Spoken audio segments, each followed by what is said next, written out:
पानीपत शहरी विधानसभा सीट में सामाजिक कामों में आगे रहने वाले युवा नेता हिमांशु शर्मा का कहना है कि वो भी सालों से बीजेपी के लिए काम कर रहे हैं। आम लोगों की परेशानी उनसे देखी नहीं जाती, इसीलिए युवाओं की टीम के साथ मौके पर जाकर समस्या को उठाते हैं और उसे दूर करने की भी कोशिश में लगे रहते हैं। शहर के एक युवा नेता के मन में सिस्टम को लेकर तड़प है, जिस कारण बीजेपी में रहते हुए भी वो सिस्टम के खिलाफ लड़ रहे हैं। जिले की चारों विधानसभाओं में सियासी दल तो सक्रिय है ही, लेकिन वो लोग जो चुनाव लड़ने के इच्छुक हैं, कुछ समाज सेवी भी हैं जिनको लोग कहते हैं कि आप जैसे लोग आगे आए। ऐसे ही एक युवा नेता हिमांशु शर्मा हमारे साथ है। आप जिस तरीके की गतिविधियां आजकल हम देख रहे हैं, बारिश के दिन है, कल आपकी मीडिया में सुर्खियां बनी हुई थी कि बाल्टी से पानी निकाले थे, वहाँ ये एक्टिविटी करने की जरूरत क्यों थी? कौन सी जगह थी वो? सबसे पहले कथुरिया जी, आपको और आपके सभी दर्शकों को जय श्री राम, नमस्ते।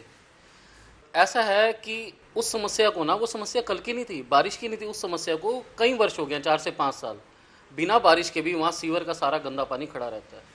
वहाँ शॉपकीपर्स हैं, मतलब कि वो बेचारे कंप्लेंट कर करके जनप्रतिनिधि को भी और नगर निगम में भी। सेक्टर 12 पोस्ट सेक्टर है जहाँ मेरे ख्याल नहीं मैजिस्ट्रेट रहते हैं, बड़े बिजनेसमैन रहते हैं, वहाँ की ये हालत है। बिल्कुल सर, वहीं की ये हालत है। और सामने जो है लगभग 14-14 मरले की कोठियां हैं जिनकी कीमत करोड़ों में है। अब ये जो गंदगी है, जहाँ वहाँ से बीमारियां फैलेंगी, उसने ये नहीं देखना कि ये गरीब है या अमीर है, वो तो कोठियों में भी जाएगी और आम जनता में भी जाएगी। प्रशासन को गुहार लगा लगा के थक चुके थे। मैं खुद अपने हैंड पे 2-4 बार बात कर चुका हूँ। एक्सक्यूज क्या आता है, या हमने कुछ समय पहले मैस्टिक रोड बनाई है। क्यों बनाई है मैस्टिक रोड? जब यहाँ पे आपका लेवल नीचे था, आप इसको लेवल को ऊपर करते। दिसंबर 2018 में नगर निगम के चुनाव हुए थे। तब जो मेयर का चुनाव लड़ी थी वो तो अनीत कौर थी, लेकिन उनके फादर पहले थे, सरदार भूपेंद्र सिंह। जब सरदार भूपेंद्र सिंह मेयर थे, मेयर होते हुए अपनी सरकार में उन्होंने अर्थियां निकाली थी, बीन बजाई थी भैंस के आगे, खच्चर ले गए थे, पत्थर भर के जो लगाए गए थे, मतलब वो जो सब कुछ हुआ था, तब आप भी उनके साथ थे। तब भी स्थिति ये थी, आज भी स्थिति ये है क्या?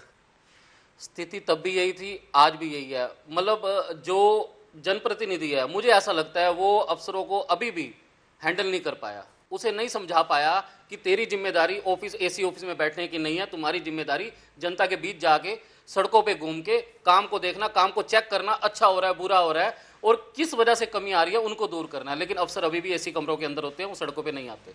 लगता है अफसरशाही को मतलब नकेल कसना, अफसरों से काम लेना जानते नहीं हमारे जनप्रतिनिधि। मुझे लगता है जी, हमारे जनप्रतिनिधि ना काफ़ी भावुक हैं। अगर कोई अफसर आके उन्हें एक मनगढ़ंत सी कहानी समझाता है और हमारे जनप्रतिनिधि उसकी भावनाओं में बह जाते हैं, वो समझते हैं ये सही होगा। 2014 में जब पहली दफा चुनाव हुए थे, बीजेपी उफान पर थी, मोदी जी आए, 3 सीटें बीजेपी ने 4 में से जीती थी, और चौथा मछरोली, रविंद्र मछरोली समालखा वाले ने समर्थन दिया था। मतलब चारों विधायक एक तरह से सरकार के थे।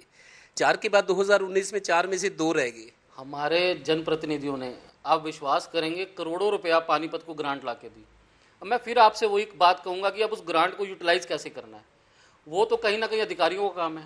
उन्होंने प्लान बनाना है, उन्होंने ही उसको अप्रूव करना है, उन्होंने वहाँ काम करवाना है।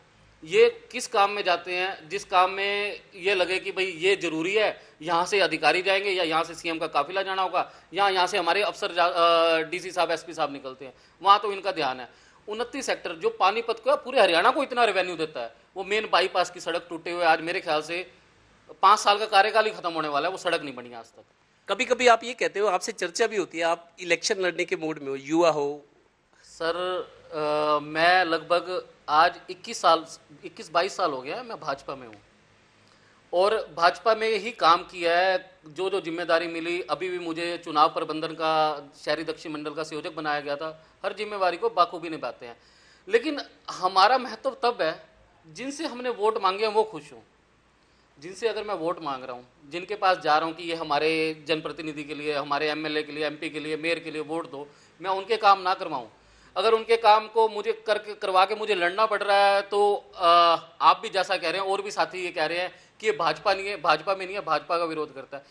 आपके जो तड़प बता रही है, कुछ करना चाहते हो, जैसे खुद कहना कि मैंने अपना काम भी छोड़ दिया, बस पब्लिक की सेवा में लगा हूँ। आपकी टीम में कौन कौन है? चुनाव लड़ने के लिए बहुत सारे साधन चाहिए होते हैं, बहुत सारी मैन पावर चाहिए होती है, बहुत सारा सपोर्ट चाहिए होती है। टीम में कौन कौन है आपके साथ? मेरी टीम तो पूरा पानीपत है जी, पूरा पानीपत है, सभी प्यार करते हैं, सभी अच्छे से रखते हैं। मुझे नहीं लगता कि कोई व्यक्ति ऐसा होगा जिसने मेरे मुंह से कभी कड़वी बात सुनी होगी या कोई मेरे से नाराज होगा।